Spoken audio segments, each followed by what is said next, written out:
আর আমি যদি সেই হিন্দুস্তানের যুদ্ধ থেকে যদি জীবিত ফিরে আসি, তাহলে আমি আবু হুরায়রা হব, মুক্ত আবু হুরায়রা। সুবহানাল্লাহ পড়েন। শুধু তাই নয়, সুনানে নাসাইর মধ্যে আরেকটি হাদিস আসছে, রাসূলুল্লাহ সাল্লাল্লাহু আলাইহি ওয়াসাল্লাম একদিন সাহাবীদের সামনে তিনি পূর্ব দিকে তাকালেন। চিন্তা করেন, আমার রাসূল সাল্লাল্লাহু আলাইহি ওয়াসাল্লাম ১৫০০ বছর আগে হিন্দুস্তান ইঙ্গিত করে গেছেন। বলে, সাহাবীরা, আমি পূর্ব দিক থেকে আমি ঈমানের বাতাস পাচ্ছি। সুবহানাল্লাহ পড়েন। এবং আমি তোমাদেরকে বলছি, খোরাসান থেকে একটি বের হবে, যেই পতাকাবাহী দল, তাদেরকে কেউ থামাতে পারবে না, তাদেরকে কেউ দমাতে পারবে না। তারা হিন্দুস্তানে আসবে, হিন্দুস্তানে যত জালিম, সেখানে ঈসা ইবনে মারিয়াম আলাইহিস সালাতু ওয়াস সালামের সামনে তাদেরকে নিয়ে উপস্থিত করবে। এবং আবু হুরায়রা বলতেছে, ইয়া রাসূলুল্লাহ, আমি যদি সেই মহান যুদ্ধ পেয়ে যাই, তাহলে আমি আমার নতুন পুরাতন যত আসবাবপত্র আছে সব বিক্রি করে দিয়ে আমি সেই যুদ্ধে শরীক হব, এবং আমি ঈসা ইবনে মারিয়াম আলাইহিস সালামের সাথে সাক্ষাৎ করব, এবং আমি ঈসা মারিয়াম আলাইহিস সালামকে বলবো যে আমি আল্লাহ নবীর সাহাবী আবু হুরায়রা। আবু হুরায়রার এই কথা শুনে রাসূল সাল্লাল্লাহু আলাইহি সাল্লাম ফাতাবাসসামা, রাসূল সাল্লাল্লাহু আলাইহি সাল্লাম দহাকা, রাসূল সাল্লাল্লাহু আলাইহি সাল্লাম মুস্কি হাসলেন। বলতেছে, আবু হুরায়রা, হাইহাতা হাইহাতা। আবু হুরায়রা, সেটা তো অনেক দূরে। সেটা কি? এই ভূমি কঠিন ইতিহাসে সাক্ষী হতে যুদ্ধ সম্পর্কে আল্লাহ রাসূল সাল্লাল্লাহু আলাইহি সাল্লামের বড় বড় সাহাবীর আক্ষেপ, তাহলে আমি সেখানে অংশগ্রহণ করতাম। সুবহানাল্লাহ পড়েন। শুধু তাই নয়, আল্লাহর হাবিব সাল্লাল্লাহু আলাইহি সাল্লাম আরও বলেছেন, তাখরুজু রায়াতুন, করে ভারত উপমহাদেশের যারা মুসলিম আছে তারা এখনো ঘুমিয়ে আছে। তারা কি আছে? ঘুমিয়ে আছে। শুধু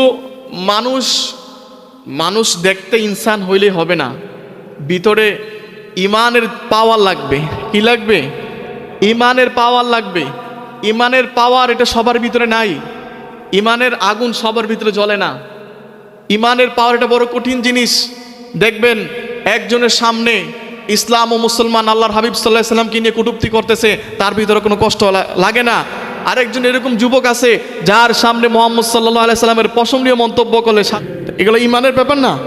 এগুলো ইমানের ব্যাপার স্যাপার। তাহলে আজকে আমি আপনাদের সামনে যেই একটি বিষয় নিয়ে আলোচনা করব, বিষয়টা খুবই গুরুত্বপূর্ণ, অতীব জরুরি। বিশেষ করে যুবক ভাইদেরকে জানতে হবে, যারা মায়ের আছে তাদেরকে জানতে হবে যে এই বাংলার মাটি ইতিহাসের সবচেয়ে বড় সাক্ষী হতে যাচ্ছে। এই বাংলার জমিন ইতিহাসের সবচেয়ে বড় সাক্ষী হতে যাচ্ছে। এই বিষয়টা নিয়ে আলেম ওলামারা খুব কমই বয়ান করে, বক্তব্য দেয়। বর্তমান পৃথিবীর আপনি প্রেক্ষাপট তাকান, পৃথিবীর বিভিন্ন প্রান্তরে সোমালিয়া, মালি, উইগুর, চীন, ফিলিস্তিন, যুগের পর যুগ মুসলিমরা নির্যাতিত হচ্ছে না? বিশেষ করে বর্তমান ভারতের মিজোরিয়াম, তারপরে মেঘালয়, ত্রিপুরা, দিল্লি, দৈনিক মুসলিম মেয়েদেরকে, গতকালকে পর্যন্ত 4 জন হিন্দু একটা মুসলিম মেয়েকে জোর করে পানিতে ডুবাই দিছে। প্রত্যেক দিন মুসলিমদেরকে মারতেছে। হিন্দুরা মুসলিমদের গলার ভিতরে ছুরি ধরে বলতেছে জয় শ্রী রাম। কিন্তু মনে রাখবেন, এগুলো প্রেক্ষাপট তৈরি হয়েছে। এগুলো কি হইতেছে? প্রেক্ষাপট তৈরি হইতেছে। এই হিন্দুস্তানে একটি মহান যুদ্ধ হবে, যেই যুদ্ধকে হাদিসের ভাষায় বলা হয় গাজওয়াতুল হিন্দ।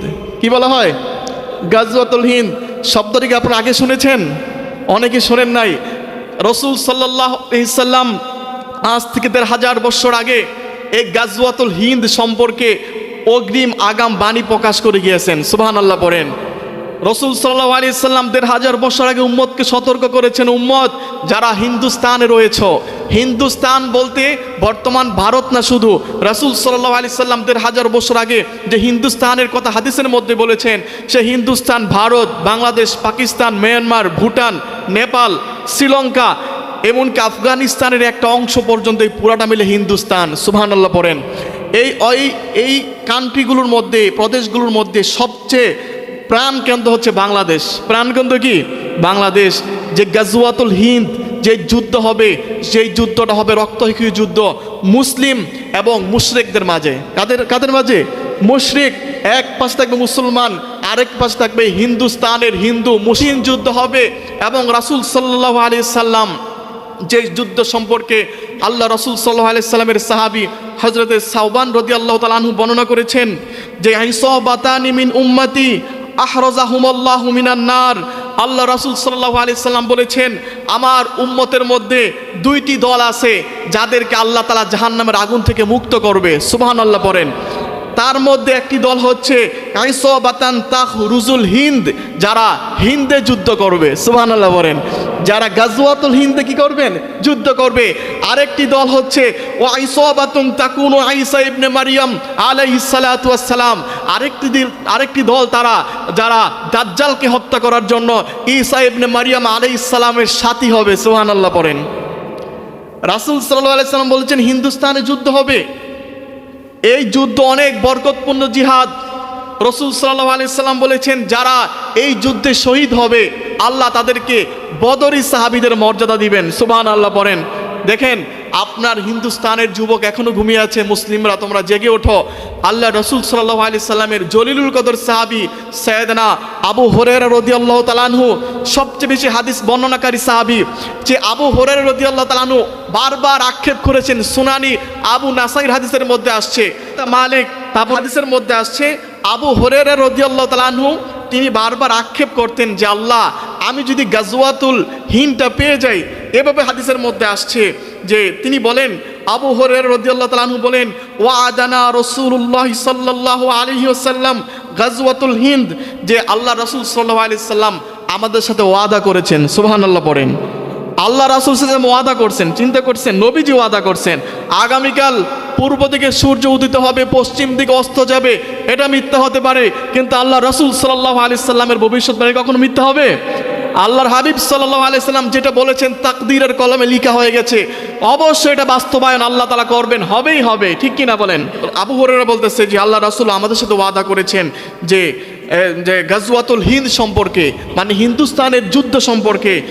আবু হুরায়রা বলতেছে ফাইন আদরাকতুহা উনফিক ফিহা নাফসি ওয়া মালি, আমি যদি সেই যুদ্ধ পেয়ে যাই তাহলে ফাইন উকতুল কুনতু, আমি আমার জান মাল দিয়ে আমি সেই যুদ্ধে শহীদ হব। আর যদি আমি সেই যুদ্ধে শহীদ হয়ে যাই তাহলে মিন আফদালি শুহাদা, আমি আবু হুরায়রা হব সবচেয়ে উত্তম শহীদ। আর ওয়াইন আরজি ফাআনা আবু হুরায়রাতুল মুহাররার, আর আমি যদি সেই হিন্দুস্তানের যুদ্ধ থেকে যদি জীবিত ফিরে আসি তাহলে আমি আবু হুরায়রা হব, মুক্ত আবু হুরায়রা। সুবহানাল্লাহ পড়েন। শুধু তাই নয়, সুনানে নাসাইর মধ্যে আরেকটি হাদিস আসছে, রাসূলুল্লাহ সাল্লাল্লাহু আলাইহি সাল্লাম একদিন সাহাবীদের সামনে তিনি পূর্ব দিকে তাকালেন। চিন্তা করেন, আমার রাসূল সাল্লাল্লাহু আলাইহি সাল্লাম ১৫০০ বছর আগে হিন্দুস্তান ইঙ্গিত করে গেছেন। বলে সাহাবীরা আমি পূর্ব দিক থেকে আমি ঈমানের বাতাস পাচ্ছি। সুবহানাল্লাহ পড়েন।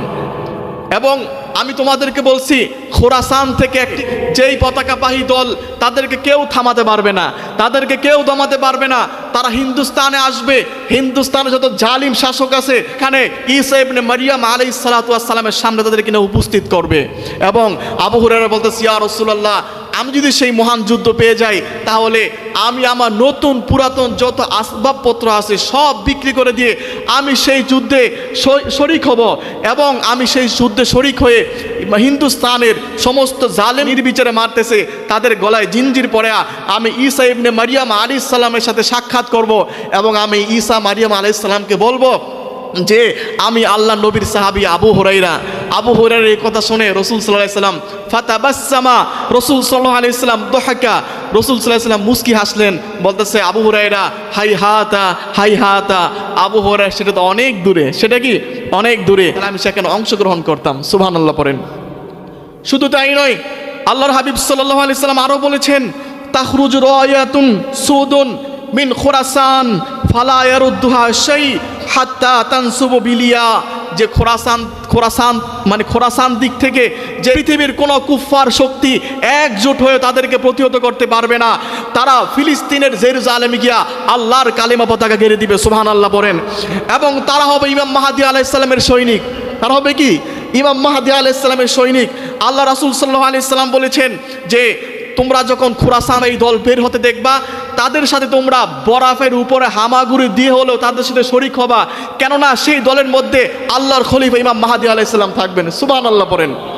শুধু তাই নয়, আজকে আপনারা দেখতেছেন যে যুগের পর যে মুসলমানদেরকে মারতেছে না, অবশ্যই সমস্ত স্কলার মুহাদ্দিস মুফাসসির কেরাম বলেছেন যে অচিরেই সেই সময় গনিয়ে আসছে ইমাম মাহদী আলাইহিস সালাম যখন পৃথিবীর বুকে আসবে তখন পৃথিবীতে মুসলমানরা কুণ্ঠাসা হয়ে যাবে, তাদের কোনো কেন্দ্রীয় লিডার থাকবে না, তাদের নেতৃত্ব দেওয়ার মতো কেউ থাকবে না। এবং ইমাম মাহদী মানে কি নেতা, তিনি হচ্ছে পুরা মুসলিমদের নেতা হিসেবে আবির্ভাব হবেন। তখন মুসলিমরা সব জায়গায় নির্যাতিত হবে, মায়ের খাবে, তাদের পক্ষে কথা বলার মতো কেউ থাকবে না। কিন্তু আল্লাহ রাব্বুল আলামিন এই ইমাম মাহদী আলাইহিস সালামকে প্রেরণ করার মাধ্যমে এই পৃথিবীর সমস্ত জালেমদেরকে কুণ্ঠাসা করবেন। সুবহানাল্লাহ পড়েন। ইমাম মাহদী আলাইহিস সালাম যখন আত্মপ্রকাশ করবেন, তিনি আত্মপ্রকাশ করবেন কোথায় জানেন আপনারা? ইমাম মাহদী আলাইহিস সালাম, আল্লাহর হাবিব সাল্লাল্লাহু আলাইহি ওয়াসাল্লাম বলেছেন যে মিন আহলি বাইতি, আমার ইমাম মাহদী হবে আমার বংশের। কি হবে? ইমাম মাহদী কিন্তু রাসূল সাল্লাল্লাহু আলাইহি ওয়াসাল্লাম বংশের হবে। তিনি বলছেন যে ইমাম মাহদী যখন আত্মপ্রকাশ করবে, তিনি আত্মপ্রকাশ করবেন বাইতুল্লাহতে তাওয়াফরত অবস্থায়। সুবহানাল্লাহ পড়েন। ইমাম মাহদী আলাইহিস সালাম হজরে আসওয়াদ এবং মাকাম ইব্রাহিম, এই মাঝখানে মানুষ তাকে চিনবে, তিনি ইমাম মাহদী। ইমাম মাহদী আলাইহিস সালাম নিজেও জানবে না যে আল্লাহ তাআলা তাকে পুরো গোটা বিশ্বের লিডার বানাবেন। ইমাম মাহদী আলাইহিস সালাম যখন মানুষের সামনে চলে আসবে, মানুষ যখন জানবে যে ইমাম মাহদী, আমাদের ইমাম চলে আসছে, তখন কাবার চত্বরে 313 জন ইমাম মাহদী আলাইহিস সালামের হাতে গ্রহণ করবে। সুবহানাল্লাহ পড়েন। তারপরে সিরিয়া থেকে একটা দল আসবে ইমাম মাহদী আলাইহিস সালামকে করার জন্য। আল্লাহ রাব্বুল আলামিন মক্কা মদিনার মাঝখানে বাইদা নামক একটা স্থানে আছে, সেখানে সেই বাহিনীকে আল্লাহ তাআলা ঢাবাই দিবেন, মাটিতে ঢাবাই দিবেন, সবাইকে ধ্বংস করে দিবেন, শুধু একজনকে বাঁচায় রাখবেন। সে মক্কাতে এসে খবরটা দিব যে ইমাম মাহদী আলাইহিস সালামকে প্রতিহত করার জন্য একটা বাহিনী আসতেছিল। আল্লাহ তাআলা সবাইকে মাটিতে ঢাবাই দিয়েছেন। সুবহানাল্লাহ পড়েন। তারপর ইমাম মাহদী আলাইহিস সালাম সমস্ত জালেমদেরকে গলায় বেরি পরাবেন এবং বাইতুল মুকাদ্দাসকে উন্মুক্ত করবেন। কিন্তু কিছুদিন যাবার পরে ইমাম মাহদী আলাইহিস সালাম দাজ্জাল আত্মপ্রকাশ করবে। কি করবে? তারপরে দাজ্জাল আত্মপ্রকাশ করবে। দাজ্জালের ফিতনা হচ্ছে, সমস্ত নবীরা তার উম্মতকে দাজ্জালের ফিতনা সম্পর্কে সতর্ক করে গেছেন। আমার রাসূল সাল্লাল্লাহু আলাইহি ওয়াসাল্লাম প্রত্যেক নামাজে সালাম ফিরাবার আগে একটা দোয়া পড়তেন, আল্লাহুম্মা ইন্নী আউযু বিকা মিন ফিতনাতিদ দাজ্জাল। আল্লাহ, আমি দাজ্জালের ফিতনা থেকে মুক্ত চাই, আপনার কাছে পানা চাই। দাজ্জালের ফিতনা পৃথিবীর সবচেয়ে ভয়াবহ ফিতনা। সেই দাজ্জাল আত্মপ্রকাশ করবে ইমাম মাহদী আলাইহিস সালামের সময়। ইমাম মাহদী আলাইহিস সালাম দাজ্জালের সাথে পেরে উঠতে পারবে না। দাজ্জাল পুরো সব কুণ্ঠাসা করে ফেলবে, পুরো পৃথিবীতে মেসাকার করবে, পুরো পৃথিবী তার পুরো এক হাতের মুঠো চলে আসবে। শুধুমাত্র দাজ্জাল পবিত্র ভূমি মক্কা এবং মদিনা প্রবেশ করতে পারবে না, এই ছাড়া পুরো পৃথিবী সে মেসাকার করবে।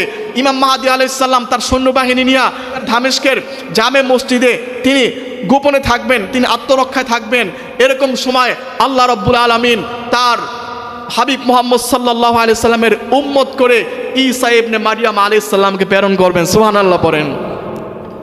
ঈসা আলাইহিস সালাম, বর্তমান খ্রিস্টানরা যারা যিশু খ্রিস্ট, ঈসা আলাইহিস সালামকে এদের বিশ্বাস হচ্ছে তারা ঈসা আলাইহিস সালামকে মেরে ফেলছে। আপনি জানেন এটা? এরা বিশ্বাস করে যে ঈসা আলাইহিস সালামকে আমরা মেরে ফেলছি। কিন্তু দেখবেন খ্রিস্টানদের একটা চিহ্ন আছে, করস চিহ্ন, ক্রুশ, এটাকে বলে ক্রুশ চিহ্ন, চিনেন? ওরা এই চিহ্নটাকে পবিত্র মনে করে। ওরা মনে করে যে ঈসা আলাইহিস সালামকে এরা ক্রুশবিদ্ধ করে এরা হত্যা করেছে। কিন্তু আল্লাহ তাআলা কোরআনে বলেছে, না, ওমা কতালুহু ওমা সালাবুহু ওয়ালাকিন শুব্বিহা লাহুম বার রাফাআল্লাহু ইলাইহি ওয়া কানাল্লাহু আজিজান হাকীমা। যে দুনিয়ার যে খ্রিস্টানরা বলে যে তারা আমার পয়গম্বর ঈসাকে হত্যা করেছে, না, ঈসাকে ক্রুশবিদ্ধ করে নাই, তীরবিদ্ধ করে নাই, শূলে চড়ে নাই, আমি আমার ঈসাকে আসমানে উঠাই নিয়েছি। সুবহানাল্লাহ পড়েন। ঈসা আলাইহিস সালাম যখন ইমাম মাহদী আলাইহিস সালাম, বর্ণনার মধ্যে আসছে আসরের নামাজের সময় হবে বা ফজরের নামাজের সময় হবে, আল্লাহর পয়গম্বর ঈসা আলাইহিস সালাম দুইজন কাঁধের ফেরেশতা বর করে নামবেন। দুইজন কাঁধের ফেরেশতা বর করে নামবেন। ঈসা আলাইহিস সালামের সাদা রুমাইল পরা থাকবে এবং চুল বাবরি চুল থাকবে, তার চুল থেকে মুক্তার পানির মতো পানি ঝরতে থাকবে। যখন ঈসা আলাইহিস সালাম সিরিয়ার জামে মসজিদের পূর্ব পাশের মিনারে অবতরণ হবে দুইজন ফেরেশতার কাঁধে, তখন সর্বপ্রথম ইমাম মাহদী আলাইহিস সালাম চিনবে, আজান হয়ে যাবে, একামত হয়েও যাবে। তারপর ইমাম মাহদী আলাইহিস সালাম বলবে যে না, নামাজ পড়াবো না, আমার ভাই ঈসা আলাইহিস সালাম নামিয়েছেন। সুবহানাল্লাহ পড়েন। ঈসা আলাইহিস সালাম নামার পরে মসজিদে আসবেন। আসার পরে তিনি বলবেন যে, ইমাম মাহদী বলবেন যে ঈসা আলাইহিস সালাতু ওয়াস সালাম আজান হয়ে গেছে, একামত হয়ে গেছে, আপনি নামাজ পড়ান। ঈসা আলাইহিস সালাম বলবে, না, আমি নামাজ পড়াবো না, নামাজ আপনি পড়াবেন। সুবহানাল্লাহ পড়েন। মুসান্নাফ আবি শাইবার বর্ণনার মধ্যে আসছে যে আল্লাহ রাসূল সাল্লাল্লাহু আলাইহি সাল্লামের নামাজ যদি সাইয়েদনা আবু বকরের পিছনে হয়ে থাকে, তাহলে আজকে ইমাম মাহদীর ঈসার নামাজ ইমাম মাহদীর পিছনে হবে। সুবহানাল্লাহ পড়েন। চিন্তা করেন, উলুল আজম পয়গম্বর ঈসা আলাইহিস সালাম ইমাম মাহদীকে সামনে দিবেন, আপনি নামাজ পড়ান। সমস্ত মুফাসসিররা এই ঘটনার ব্যাখ্যা এভাবে করেছেন যে ঈসা আলাইহিস সালাম যখন ইমাম মাহদীকে নামাজ পড়াতে দিবেন, তিনি এই কথার সাক্ষ্য দিবেন যে জগৎবাসী তোমরা সাক্ষ্য থাকো, আমি এখন নবী হিসাবে আসি নাই, আমি আসছি আখির নবী মুহাম্মদ সাল্লাল্লাহু আলাইহি সাল্লামের উম্মত হিসাবে। সুবহানাল্লাহ পড়েন। তারপরে ঈসা আলাইহিস সালামকে আল্লাহ তাআলা এরকম সুপারসনিক পাওয়ার দিবেন, দাজ্জালকে খুঁজতে থাকবে। ঈসা আলাইহিস সালাম তার নিঃশ্বাস যতটুক পর্যন্ত যাবে সমান পানির মতো গলে যাবে। সুবহানাল্লাহ পড়েন। হাদিসের মধ্যে রাসূল বলেছেন যে ঈসা আলাইহিস সালাম দাজ্জালকে খুঁজে পাবে ফিলিস্তিনে এসে। ফিলিস্তিনে আসার পরে দাজ্জাল যখন ঈসা আলাইহিস সালামকে দেখবে, লবণ যেমন পানিতে গলে যায় না, ওই গলে যাবে। তারপর ওকে হত্যা করার পর, দাজ্জালকে হত্যা করার পর ঈসা আলাইহিস সালাম পুরা পৃথিবীর মধ্যে খেলাফত আলা মিনহাজিন ফিন নবুয়া, আল্লাহর আইন পুরোপুরি বাস্তবায়ন করবেন। সুবহানাল্লাহ পড়েন। এগুলো কিন্তু রূপকথার গল্প বলতেছি না। এইসব বিষয় নিয়ে আলেমরা একটু খুব কমই বয়ান করে, অনেক আলেমরা করে, কিন্তু জুমার বয়ানে এইসব বিষয় নিয়ে খুব কমই আলোচনা হয়। এগুলো রাসূল সাল্লাল্লাহু আলাইহি সাল্লাম ভবিষ্যৎবাণী করে গেছেন। আল্লাহ রাব্বুল আলামিন সেই দিন অবশ্যই বাস্তবায়ন করবেন, যেদিন খোরাসানের জামে মসজিদে কালেমার পতাকা উড়াবে, যেই দিন দিল্লির কেল্লায় কালেমার পতাকা পথ করে উড়বে। সারা পৃথিবীর মধ্যে সমস্ত দাজ্জালের যত বাহিনী, ইমাম মাহদী এবং ঈসা আলাইহিস সালাম আল্লাহর জমিনে পরিপূর্ণ আল্লাহর খেলাফত প্রতিষ্ঠিত করবে। আল্লাহ রাব্বুল আলামিন সেই বাহিনীতে আমাদেরকে যোগ দেওয়ার কবুল করুক। সেজন্য অনেক পড়াশোনা করতে হবে, অনেক জানতে হবে, অনেক পড়াশোনা ছাড়া বিকল্প নাই। আপনার যদি দাজ্জাল সম্পর্কে যদি আপনি পড়াশোনা না করেন, তাহলে দাজ্জাল আসলে আপনি চিনতে পারবেন না। দাজ্জালের রাসূল সাল্লাল্লাহু আলাইহি ওয়াসাল্লাম বলছেন তার ডান চোখ কানা থাকবে, তার কপালের মধ্যে কাফার লেখা থাকবে, তার শরীর বিশাল দেহ হবে। তা আপনি যদি দাজ্জাল সম্পর্কে না জানেন, তার আবির্ভাবের প্রেক্ষাপট না জানেন, তাহলে আপনি কিভাবে বুঝবেন যে দাজ্জাল আবির্ভাব হয়েছে?